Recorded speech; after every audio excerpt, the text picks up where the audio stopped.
আমরা পূর্ববর্তী ক্লাসে জীবকোষের বিভিন্ন গঠন, কোষের প্রকারভেদ সম্পর্কে জেনেছি। আজকে আমরা কোষের বিভিন্ন কোষ অঙ্গাণু সম্পর্কে জানব। প্রথমে আসে প্রোটোপ্লাজম। কোষের ভেতরে যে অর্ধস্বচ্ছ তক্তকে জেলির মতো বস্তু থাকে তাকে প্রোটোপ্লাজম বলা হয়। কোষ ঝিল্লি দিয়ে ঘেরা সব কিছুই প্রোটোপ্লাজমের অংশ। এমনকি কোষ ঝিল্লি নিজেও প্রোটোপ্লাজমের অংশ। অর্থাৎ একটা কোষের সবচেয়ে বাইরের দিকে থাকে কোষপ্রাচীর। শুধুমাত্র উদ্ভিদ কোষে কোষপ্রাচীর কিন্তু আমরা পূর্ববর্তী ক্লাসে জানছি কোষপ্রাচীর প্রাণী কোষে থাকে না, এটা শুধুমাত্র উদ্ভিদ কোষে থাকে। এর নিচে যে পর্দা থাকে ওইটাকে আমরা কোষ ঝিল্লি বলে থাকি। কোষ ঝিল্লি সহ কোষ ঝিল্লি দিয়ে আবৃত সব কিছুকে একসাথে প্রোটোপ্লাজম বলা হয়। এটা অনেকটা জেলির মতো অর্ধস্বচ্ছ, অর্থাৎ এটা পুরোপুরি পানির মতো স্বচ্ছ নয়। এটা হলো একটু গোলাটে, সাদা বর্ণের একটু গোলাটে হয়ে থাকে, তাই এটাকে অর্ধস্বচ্ছ বলা হয়েছে। প্রোটোপ্লাজমের অংশ, কোষ ঝিল্লি নিজেও প্রোটোপ্লাজমের অংশ। এটা এমসিকিউতে আসতে পারে, নিচের কোনটি প্রোটোপ্লাজমের অংশ নয়। এখানে কোষ ঝিল্লি কিন্তু প্রোটোপ্লাজমের অংশ, কিন্তু কোষ প্রাচীর প্রোটোপ্লাজমের অংশ নয়, এটা প্রোটোপ্লাজমের বাইরের দিকে থাকে। কোষ ঝিল্লি প্রোটোপ্লাজমের বাইরে দুই স্তরে যে স্থিতিস্থাপক পর্দা থাকে তাকে কোষ ঝিল্লি বা প্লাজমালেমা বা প্লাজমা মেমব্রেন বলা হয়। প্রোটোপ্লাজমের বাইরের দিকে যে পাতলা আবরণ থাকে এটাকে কোষ ঝিল্লি বলা হয়। কোষ ঝিল্লি দুই স্তর বিশিষ্ট হয়ে থাকে এবং স্থিতিস্থাপক, অর্থাৎ স্থিতিস্থাপক মানে এটা অনেকটা স্প্রিংয়ের মতো, কোনো একটা দিকে যদি এটা বেঁকে যায় আবার পূর্ববর্তী স্থানে এটা ব্যাক করতে পারে। তাকে কোষ ঝিল্লির অপর নাম হলো প্লাজমালেমা আর প্লাজমা মেমব্রেন। বায়োলজিতে মেমব্রেন মানে হলো পর্দা, আর প্লাজমা মানে হলো প্রোটোপ্লাজমের পর্দা। প্রোটোপ্লাজমকে ঘিরে যে পর্দা থাকে তাকে প্লাজমালেমা বা প্লাজমা মেমব্রেন বলা হয়। কোষ ঝিল্লিতে অনেকগুলো আঙ্গুলের মতো, আমাদের আঙ্গুলের মতো কতগুলো প্রবর্তন থাকে। এই প্রবর্তনগুলোকে বলা হয় বা বাজগুলোকে বলা হয় মাইক্রোভিলাই। এখানে মাইক্রোভিলাইতে আমাদের যখন পরিপাক হয় তখন বিভিন্ন কোষ উপাদান এখানে শোষিত হয়।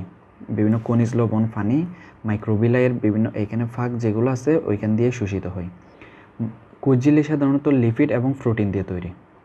আমাদের প্রাণীকোষের কোষ ঝিল্লি সাধারণত লিপিড এবং প্রোটিন দিয়ে তৈরি হয়। এটা অভিস্রবণের মাধ্যমে পানি এবং খনিজ লবণ চলাচল নিয়ন্ত্রণ করে।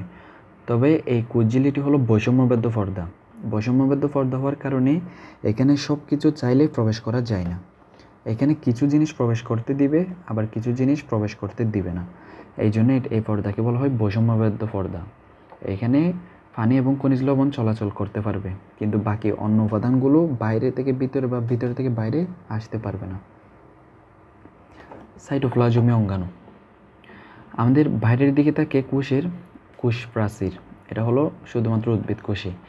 এরপরে থাকে কোষ ঝিল্লি, এটা কোষ ঝিল্লি প্রাণী কোষ এবং উদ্ভিদ কোষ উভয় কোষে থাকে। কোষ ঝিল্লি দিয়ে ঘেরা সব কিছুকে বলা হয় প্রোটোপ্লাজম। আবার প্রোটোপ্লাজমে কোষ ঝিল্লি যদি আমরা বাদ দিয়ে দিই, এরপরে যে অংশগুলো থাকবে ওইটাকে আমরা সাইটোপ্লাজম বলবো। এর ভিতরে আবার একটা নিউক্লিয়াস থাকবে, নিউক্লিয়াস যদি আমরা বাদ দিয়ে দিই এবং কোষ ঝিল্লি যদি বাদ দিয়ে দিই, নিউক্লিয়াস এবং কোষ ঝিল্লির মাঝখানে যে অংশগুলো থাকবে এই যে অঙ্গাণু সহ এগুলো সবগুলোকে আমরা সাইটোপ্লাজম বলবো। এই সাইটোপ্লাজমে বিভিন্ন অঙ্গাণু থাকবে, যেমন মাইটোকন্ড্রিয়া, প্লাস্টিড, এন্ডোপ্লাজমিক রেটিকুলাম এগুলো থাকবে। প্রোটোপ্লাজম থেকে নিউক্লিয়াস বা কেন্দ্রিকাকে সরিয়ে দিলে জেলির মতো যে বস্তু থেকে যায় সেটাই হলো সাইটোপ্লাজম। অর্থাৎ প্রোটোপ্লাজম থেকে যদি আমরা এই নিউক্লিয়াসটাকে সরিয়ে দিই তাহলে বাকি যে উপাদানগুলো থাকবে এগুলো সবগুলো হলো সাইটোপ্লাজম। সাইটোপ্লাজমে বিভিন্ন ধরনের অঙ্গাণু থাকে। এখানে কিছু অঙ্গাণু, এই যে প্লাস্টিড, মাইটোকন্ড্রিয়া, এন্ডোপ্লাজমিক রেটিকুলাম এই ধরনের উপাদান, এগুলোকে অঙ্গাণু বলা হয়। এই অঙ্গাণুগুলোকে কিছু অঙ্গাণু থেকে ঝিল্লি দিয়ে আবৃত, আবার কিছু অঙ্গাণুতে ঝিল্লি থাকে না। তাহলে এই অঙ্গাণুগুলোকে দুই ভাগে ভাগ করা যায়, ঝিল্লিযুক্ত অঙ্গাণু আবার ঝিল্লিবিহীন অঙ্গাণু। তাহলে আমাদের এমসিকিউর জন্য মনে রাখতে হবে কোনগুলো ঝিল্লিযুক্ত আবার কোনগুলো ঝিল্লিবিহীন। Mitochondria, plastid, lysosome, Golgi body বা গোলজি বস্তু এবং এন্ডোপ্লাজমিক রেটিকুলাম এগুলো হলো ঝিল্লিবদ্ধ বা ঝিল্লিযুক্ত, এর বাইরের দিকে ঝিল্লি থাকে। অর্থাৎ পর্দা থাকে, কিন্তু এগুলোতে কোনো পর্দা থাকে না। যেমন রাইবোজোম, সেন্ট্রোজোম, কোষ কঙ্কাল, এখানে কোনো এক্সট্রা পর্দা থাকে না। তাই আমাদের এমসিকিউতে আসতে পারে নিচের কোনটি ঝিল্লিবিহীন অঙ্গাণু নয়। তাহলে ঝিল্লিবিহীন অঙ্গাণু হলো এই তিনটা। তাহলে এখান থেকে যদি একটা দিয়ে দেয় তাহলে এটা হবে ঝিল্লিযুক্ত, এটা ঝিল্লিবিহীন নয়। আমরা দুইটাই মুখস্থ করব না, আমরা শুধু ঝিল্লিবিহীন অঙ্গাণুগুলো মুখস্থ করব, অর্থাৎ রাইবোজোম, সেন্ট্রোজোম, কোষ কঙ্কাল, এই তিনটা মুখস্থ করব। আর বাকিগুলো হলো ঝিল্লিযুক্ত। কুচঝিল্লির বাঁচকে কী বলা হয়? আমরা এটা বোর্ডে আসছে, কুচঝিল্লির বাঁচকে কী বলা হয়? আমাদের কুচঝিল্লিতে যে আঙ্গুলের মতো প্রবর্ধন থাকে বা কুচঝিল্লির বাঁচ থাকে, এটাকে বলা হয় মাইক্রোভিলাই। এই যে আমরা এখানে পড়ছি, কুচঝিল্লির যে বাঁচ থাকবে এই বাঁচকে আমরা মাইক্রোভিলাই বলে থাকি। তাহলে কুচঝিল্লির বাঁচকে মাইক্রোভিলাই বলা হয়, এই যে মাইক্রোভিলাই। উদ্ভিদ কোষে কুচঝিল্লির কাজ কী? কুচঝিল্লি থাকবে, এটার কাজ কী? কোষের আকার আকৃতি বজায় রাখা নাকি কোষকে দৃঢ়তা প্রদান করা? আমাদের কোষ প্রাচীর, উদ্ভিদ কোষের যে বাইরে শক্ত কোষ প্রাচীর থাকে, এটার কাজ হলো কোষকে দৃঢ়তা প্রদান করা, পার্শ্ববর্তী কোষের সাথে যোগাযোগ রক্ষা করা। এটা হলো প্লাজমোডেসমাটার কাজ। আমরা এর আগে প্রথম ক্লাসে পড়ছি প্লাজমোডেসমাটা। এটা হলো একটা কোষের সাথে আরেকটা কোষ যখন একটা ছোট্ট নালীর মধ্য দিয়ে সংযুক্ত থাকে, ওই নালীটাকে বলা হয় প্লাজমোডেসমাটা।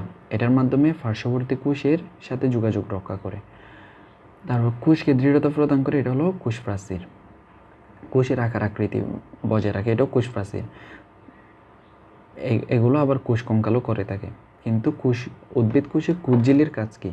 কুচঝিল্লি হলো বৈষম্যবদ্ধ পর্দা দিয়ে অভিস্রবণের মাধ্যমে পানি এবং খনিজ লবণ চলাচল নিয়ন্ত্রণ করে। তাহলে এটা হবে উদ্ভিদ কোষের কাজ, অভিস্রবণের মাধ্যমে পানি চলাচল নিয়ন্ত্রণ করে। কুচঝিল্লিবিহীন অঙ্গাণু কোনটি? তাহলে ঝিল্লিবিহীন অঙ্গাণু তিনটা, এই যে রাইবোজোম, সেন্ট্রোজোম, কোষ কঙ্কাল। এখানে ঝিল্লিবিহীন অঙ্গাণু কোনটা? মাইটোকন্ড্রিয়া হলো ঝিল্লিযুক্ত, প্লাস্টিড এটা ঝিল্লিযুক্ত, নিউক্লিয়াসও ঝিল্লিযুক্ত, কিন্তু রাইবোজোম হলো ঝিল্লিবিহীন অঙ্গাণু। ঝিল্লিযুক্ত সাইটোপ্লাজমীয় অঙ্গাণু, মাইটোকন্ড্রিয়া হলো ঝিল্লিযুক্ত। এটা খুব আমাদের সিকিউর জন্য এটা খুব বেশি দরকারি। শ্বসনে অংশগ্রহণকারী এই অঙ্গাণুটি 1886 সালে আবিষ্কার করেন রিচার্ড অল্টম্যান মাইটোকন্ড্রিয়া আবিষ্কার করেন, কিন্তু তিনি মাইটোকন্ড্রিয়া নামকরণ করেন নাই। তখন মাইটোকন্ড্রিয়াকে বায়োপ্লাস্ট নামকরণ করেছিলেন। যদি এমসিকিউতে আসে মাইটোকন্ড্রিয়া কে আবিষ্কার করেন, তাহলে এটা হবে রিচার্ড অল্টম্যান। কিন্তু বায়োপ্লাস্টকে নামকরণ করেন বললে এটাও রিচার্ড অল্টম্যান। কিন্তু মাইটোকন্ড্রিয়া নামকরণ কে করেন বললে মাইটোকন্ড্রিয়ার নামটি দেন কার্ল ব্যান্ডা। এটা কার্ল ব্যান্ডা, ইনি মাইটোকন্ড্রিয়ার নামকরণ করেন। এটি 2 স্তর বিশিষ্ট। আমাদের বেশিরভাগ কোষের অঙ্গাণুসমূহ 2 স্তর বিশিষ্ট হয়ে থাকে। ভেতরের স্তরটি ভেতরের দিকে আঙ্গুলের মতো প্রবর্ধন সৃষ্টি করে। ভেতরের ঝিল্লি, এখানে 2টি স্তর আছে, 2টি স্তরের মধ্যে ভেতরের যে ঝিল্লি থাকে এটা ভেতরের দিকে বাঁচ হয়ে কৃষ্টি তৈরি করে, অর্থাৎ ভেতরের বাঁচকে কৃষ্টি বলা হয়। কৃষ্টির গায়ে কতগুলো বৃন্তযুক্ত গোলাকার বস্তু থাকে, অর্থাৎ কৃষ্টির গায়ে ছোটো ছোটো বৃত্তাকার গোলাকার বস্তু থাকবে, এগুলোকে অক্সিজোম বলা হয়। অক্সিজোম কাকে বলে? কৃষ্টির গায়ে বৃন্তযুক্ত যে গোলাকার বস্তু থাকে তাকে অক্সিজোম বলা হয়। এই মাইটোকন্ড্রিয়াতে শ্বসনের সবচেয়ে গুরুত্বপূর্ণ অংশসমূহ ঘটে থাকে, যেমন গ্লাইকোলাইসিস। শ্বসনের 4টা ধাপ আছে আমাদের। আমরা যে শক্তি উৎপন্ন করি, আমাদের জীবদেহে শক্তি উৎপন্ন হয়, এই শক্তিগুলো আসে শ্বসন থেকে। এই শ্বসনের 4টা ধাপ আছে। এই 4টা ধাপের মধ্যে প্রথম ধাপ হলো গ্লাইকোলাইসিস, এরপর অ্যাসিটাইল কোষ সৃষ্টি, ক্রেবস চক্র এবং ইলেকট্রন প্রবাহতন্ত্র। এই 4টা হলো শ্বসনের ধাপ। এর মধ্যে এই প্রথমটা মাইটোকন্ড্রিয়াতে সংগঠিত হয় না, এইটা বাদ দিয়ে বাকি 3টা চক্রই এখানে সংগঠিত হয়। গ্লাইকোলাইসিস ব্যতীত শ্বসনের বাকি 3টি ধাপ মাইটোকন্ড্রিয়াতে সংগঠিত হয়। ক্রেবস চক্রে সবচেয়ে বেশি শক্তি উৎপন্ন হয়। এই যে ক্রেবস চক্র, এখানেই শ্বসনের সবচেয়ে বেশি শক্তি উৎপন্ন হয়।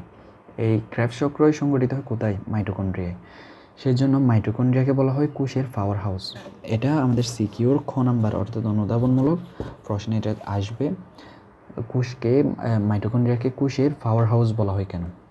তাহলে গ্লাইকোলাইসিস ব্যতীত কোষের শ্বসনের তিনটি গুরুত্বপূর্ণ ধাপ মাইটোকন্ড্রিয়াতে সংঘটিত হয়। এই তিনটি ধাপের মধ্যে ক্রেবস চক্রে সবচেয়ে বেশি শক্তি উৎপন্ন হয়। এই ক্রেবস চক্র মাইটোকন্ড্রিয়াতে সংঘটিত হয়, তাই মাইটোকন্ড্রিয়াকে কোষের পাওয়ার হাউস বলা হয়। এই যে এটা মাইটোকন্ড্রিয়া, এটা বাইরের দিকে দুটি আবরণ থাকে। ভিতরের আবরণটি একটু করে বাজ হয়ে যায়, এই যে বাজ হয়ে এখানে ক্রিস্টি তৈরি করে। এই যে বাজ আছে, কোষ ঝিল্লির বাজকে আমরা ওই মাইক্রোভিলাই বলেছিলাম, কিন্তু এখানে মাইটোকন্ড্রিয়ার ভেতরের আবরণ, এটার বাজকে আমরা বলবো ক্রিস্টি। এই ক্রিস্টির গায়ে ছোটো ছোটো বৃত্তাকার যে অঙ্গগুলো আছে, অঙ্গাণুগুলো আছে ছোটো ছোটো, এগুলোকে বলা হয় অক্সিজোম। আর এখানে যে মাতৃকা থাকে এটাকে ম্যাট্রিক্স বলা হয়। মাইটোকন্ড্রিয়ার ভেতরের বাজকে কী বলা হয়? মাইটোকন্ড্রিয়ার ভেতরের প্রাচীর, ভেতরের যে পর্দা থাকে এটার বাজকে কী বলা হয়? এখন পড়ছি আমরা ক্রিস্টি বলা হয়। মাইটোকন্ড্রিয়ার প্রধান কাজ কী? মাইটোকন্ড্রিয়াকেই তো বলা হয় পাওয়ার হাউস, কোষের পাওয়ার হাউস, অর্থাৎ শক্তি উৎপাদন। মাইটোকন্ড্রিয়ার প্রধান কাজ হলো শক্তি উৎপাদন। এবার আসি আমাদের প্লাস্টিড। বিজ্ঞানী আর্নস্ট হ্যাকেল 1866 সালে উদ্ভিদ কোষের গুরুত্বপূর্ণ অঙ্গাণু প্লাস্টিড আবিষ্কার করেন। প্লাস্টিড আবিষ্কার করেন আর্নস্ট হ্যাকেল আর কি। প্লাস্টিডের প্রধান কাজ খাদ্য প্রস্তুত করা। আমাদের মাইটোকন্ড্রিয়ার প্রধান কাজ হলো শক্তি উৎপাদন করা, আর প্লাস্টিডের প্রধান কাজ হলো খাদ্য প্রস্তুত করা, খাদ্য সঞ্চয় এবং উদ্ভিদ দেহকে বর্ণময় এবং আকর্ষণীয় করে পরাগায়নে সাহায্য করা। এগুলো হলো প্লাস্টিডের কাজ। আমাদের উদ্ভিদ কোষে প্লাস্টিড থাকে, কিন্তু প্রাণী কোষে সাধারণত প্লাস্টিড থাকে না। সাধারণত এমনি কখনো থাকবে না প্লাস্টিড শুধুমাত্র এটা উদ্ভিদ কোষের অনন্য বৈশিষ্ট্য, এটা উদ্ভিদ কোষেই থাকবে। এই অঙ্গাণুটি আবিষ্কার করেন আর্নস্ট হ্যাকেল, এবং এটার প্রধান কাজ হলো খাদ্য প্রস্তুত করা, খাদ্য সঞ্চয় করে। এটা খাদ্য প্রস্তুত করবে সূর্যালোকের সাহায্যে, আবার এটা খাদ্য সঞ্চয় করবে, এমনকি এটা উদ্ভিদ দেহকে বর্ণময়, আমরা যে রঙিন ফুল পাতা ইত্যাদি দেখে থাকি, এটাও প্লাস্টিডের কাজ। ফুলকে আকর্ষণীয় করে বিভিন্ন কীটপতঙ্গ আকর্ষণ করবে, ফুল সুন্দর হলে কীটপতঙ্গ আসবে এবং পরাগায়নে সাহায্য করবে, এটাও প্লাস্টিডের কাজ। প্লাস্টিড সাধারণত 3 ধরনের হয়ে থাকে: ক্লোরোপ্লাস্ট, ক্রোমোপ্লাস্ট এবং লিউকোপ্লাস্ট। ক্লোরোপ্লাস্ট, সবুজ রঙের প্লাস্টিডকে ক্লোরোপ্লাস্ট বলা হয়। আমাদের উদ্ভিদ দেহের যে সকল সবুজ অংশ আছে এগুলোতে সাধারণত ক্লোরোপ্লাস্ট থাকে, যার কারণে এগুলো সবুজ দেখায়। পাতা, কচিকাণ্ড এবং উদ্ভিদের অন্যান্য অংশ, উদ্ভিদের পাতা এবং উদ্ভিদের যে নরম নরম ডালপালা আছে এগুলোতে ক্লোরোপ্লাস্ট থাকে, অর্থাৎ সবুজ অংশে ক্লোরোপ্লাস্ট থাকবে। এর প্রধান কাজ হলো খাদ্য তৈরি করা, বা উদ্ভিদের খাদ্য হলো শর্করা জাতীয় খাদ্য, এগুলো তৈরি করা হলো ক্লোরোপ্লাস্টের কাজ। ক্রোমোপ্লাস্ট, রঙিন তবে সবুজ নয়। ক্রোম মানে হলো রঞ্জককে বায়োলজিতে ক্রোম বলা হয়। তো ক্রোম মানে হলো রঞ্জক, এখানে বিভিন্ন ধরনের রং বা কালার শো করবে, কিন্তু এটা সবুজ হবে না। সবুজ হলে এটা ক্লোরোপ্লাস্ট, সবুজ বাদ দিয়ে অন্য যে কোনো কালার হলে এটাকে আমরা ক্রোমোপ্লাস্ট বলে থাকি। রঙিন ফুল, পাতা এবং গাজরের মূল, গাজরও রঙিন হয়, তাই ফুল, পাতা এবং গাজরের মূলে এদের পাওয়া যায়। ক্রোমোপ্লাস্টের কাজ হলো ফুলকে আকর্ষণীয় করে পরাগায়নে সাহায্য করা, ফুলকে আকর্ষণীয় করবে, পাতাকে আকর্ষণীয় করবে, যার কারণে বিভিন্ন কীটপতঙ্গ এখানে আকৃষ্ট হবে, ফলে পরাগায়ন সংঘটিত হবে। এটা হলো ক্রোমোপ্লাস্টের কাজ। লিউকোপ্লাস্ট, বর্ণহীন প্লাস্টিডকে লিউকোপ্লাস্ট বলা হয়, অর্থাৎ এটা সবুজ হবে না বা অন্যান্য বর্ণ শো করবে না, এটাকে আমরা লিউকোপ্লাস্ট বলবো। মূল, জননকোষ এবং উদ্ভিদের মূলে এদের পাওয়া যায়। আমাদের উদ্ভিদের মূলগুলো সাধারণত সাদা বা ওই টাইপের হয়ে থাকে, বর্ণহীন হয়ে থাকে, যেখানে সূর্যের আলো পৌঁছায় না, ওই সকল অংশে সাধারণত লিউকোপ্লাস্ট পাওয়া যায়। লিউকোপ্লাস্টের প্রধান কাজ হলো খাদ্য সঞ্চয় করা, যেমন উদ্ভিদের মূলে সবচেয়ে বেশি পরিমাণ খাদ্য সঞ্চিত থাকে, এখানে সূর্যের আলো পৌঁছায় না, এখানে লিউকোপ্লাস্ট পাওয়া যায়, এগুলো খাদ্য সঞ্চয় করে। আমাদের যদি সিকিউতে আসে ঘ নাম্বারে, এখানে আমাদের প্লাস্টিডের একটা চিত্র দেওয়া থাকবে, চিত্র দেওয়ার পর বলবে নিচের অঙ্গাণুটির কাজ ব্যাখ্যা করো, তখন আমাদের এই পয়েন্টগুলো লিখলে হয়ে যাবে। ক্লোরোপ্লাস্ট সবুজ, এটার প্রধান কাজ হলো খাদ্য উৎপাদন করা। ক্রোমোপ্লাস্ট, এটা পরাগায়নে সাহায্য করা। লিউকোপ্লাস্ট, এটা খাদ্য সঞ্চয় করা। তিনটা কাজ। প্লাস্টিডের প্রধান কাজ কী? তাহলে প্লাস্টিডের প্রধান কাজ হলো খাদ্য উৎপাদন করা। প্লাস্টিড কত প্রকার? প্লাস্টিড 3 প্রকার: ক্লোরোপ্লাস্ট, ক্রোমোপ্লাস্ট এবং লিউকোপ্লাস্ট। গোলজি বস্তু উদ্ভিদ এবং প্রাণী কোষে পাওয়া যায়। গোলজি বস্তু উদ্ভিদ এবং প্রাণী কোষে পাওয়া যায়। এখানে সিস্টার্নি এবং বেসিকল থাকে। এই যে এগুলো সিস্টার্নি এবং মোটা মোটা যেগুলো আছে গোল গোল, এগুলো হলো বেসিকল। বিপাকীয় কাজে সাহায্য করে। উদ্ভিদের বিভিন্ন বিপাকীয় কাজে, শক্তি উৎপাদনের কাজে এগুলো সাহায্য করে। প্রোটিন সঞ্চয় করে। এখানে প্রোটিন সঞ্চয়ের কাজের সাথেও জড়িত গোলজি বস্তু এটা। এন্ডোপ্লাজম রেটিকুলাম, এগুলো সবগুলো কিন্তু আবরণীযুক্ত কোষাঙ্গাণু। আবরণীর গায়ে রাইবোজোম লেগে থাকে, অর্থাৎ এন্ডোপ্লাজমিক রেটিকুলাম এর গায়ে রাইবোজোম, এই যে ছোটো ছোটো বৃত্তাকার যে অংশগুলো দেখা যাচ্ছে এগুলো হলো রাইবোজোম। রাইবোজোমের প্রধান কাজ হলো প্রোটিন সঞ্চয় করা, প্রোটিন সংশ্লেষ করা। তাই যেখানে রাইবোজোম লেগে থাকবে ওইখানেই প্রোটিন সংশ্লেষণ হবে। যেহেতু এন্ডোপ্লাজমিক রেটিকুলামের গায়ে রাইবোজোম থাকে তাই এখানে প্রোটিন সংশ্লেষণ হবে। এটা উদ্ভিদ এবং প্রাণী কোষে পাওয়া যায়। উদ্ভিদ এবং প্রাণী কোষ উভয় কোষেই এন্ডোপ্লাজমিক রেটিকুলাম পাওয়া যায়। গোলজি বস্তু সাধারণত প্রাণী কোষে পাওয়া যায়, তবে মাঝে মধ্যে উদ্ভিদ কোষেও পাওয়া যায়। কোনটি প্রাণী কোষে পাওয়া যায়? এখানে ক্লোরোপ্লাস্ট, ক্রোমোপ্লাস্ট, লিউকোপ্লাস্ট এগুলো শুধুমাত্র উদ্ভিদ কোষে পাওয়া যায়, এগুলো প্রাণী কোষে পাওয়া যায় না। কিন্তু গোলজি বস্তু এটা প্রাণী কোষেও পাওয়া যায়, উদ্ভিদ কোষে পাওয়া যায়। তাহলে কোনটি প্রাণী কোষে পাওয়া যায়? গোলজি বস্তু। নিচের কোনটি কোষ গহ্বর সৃষ্টিতে সাহায্য করে? কোষ গহ্বর সৃষ্টিতে সাহায্য করে কোনটি? এন্ডোপ্লাজমিক রেটিকুলাম কোষ গহ্বর সৃষ্টিতে সাহায্য করে। তাহলে কোষ গহ্বর সৃষ্টিতে সাহায্য করে কোনটি? Endoplasmic reticulum. আবার কোষ গহ্বরে সাইটোপ্লাজমে যে আপাত ফাঁকা স্থান থাকে তাকে কোষ গহ্বর বলা হয়। আমাদের যে সাইটোপ্লাজম আছে, অর্থাৎ কোষের ভিতর যে সাইটোপ্লাজম আছে এখানে যে ফাঁকা স্থান থাকে ওইটাকে কোষ গহ্বর। আপাত দৃষ্টিতে ফাঁকা, অর্থাৎ এটা ফাঁকা নয়, এটার ভিতর কিছু তরল থাকে, কিন্তু এটা বাহির থেকে দেখলে ফাঁকা মনে হয়। ওই ফাঁকা স্থানকে কোষ গহ্বর বলা হয়। এটা শুধুমাত্র উদ্ভিদ কোষেই থাকে, বেশিরভাগ ক্ষেত্রে উদ্ভিদ কোষে থাকে। যদি প্রাণী কোষে থাকে এটা খুব ছোট পরিমাণ হয় এবং এক পাশে থাকে। উদ্ভিদ কোষে এটা সেন্টারেই থাকে, একদম কোষের মাঝখানে। পাতলা একস্তরী আবরণ দিয়ে আবৃত। এখানে একটা একস্তরী আবরণ দিয়ে আবৃত থাকে। এর পূর্বে আমরা যেগুলো দেখছি মাইটোকন্ড্রিয়া, প্লাস্টিড বা কোষ ঝিল্লি, এগুলো সবগুলো হলো দ্বিস্তরী পর্দা, কিন্তু কোষ গহ্বরের পর্দাটা হলো একস্তরী, খুব পাতলা হয়ে থাকে। এটাকে টোনোপ্লাস্ট বলা হয়। কোষ গহ্বরের প্রাচীরকে পর্দাকে টোনোপ্লাস্ট বলা হয়। এটা একস্তরী হয়ে থাকে। প্রধানত উদ্ভিদ কোষে পাওয়া যায়।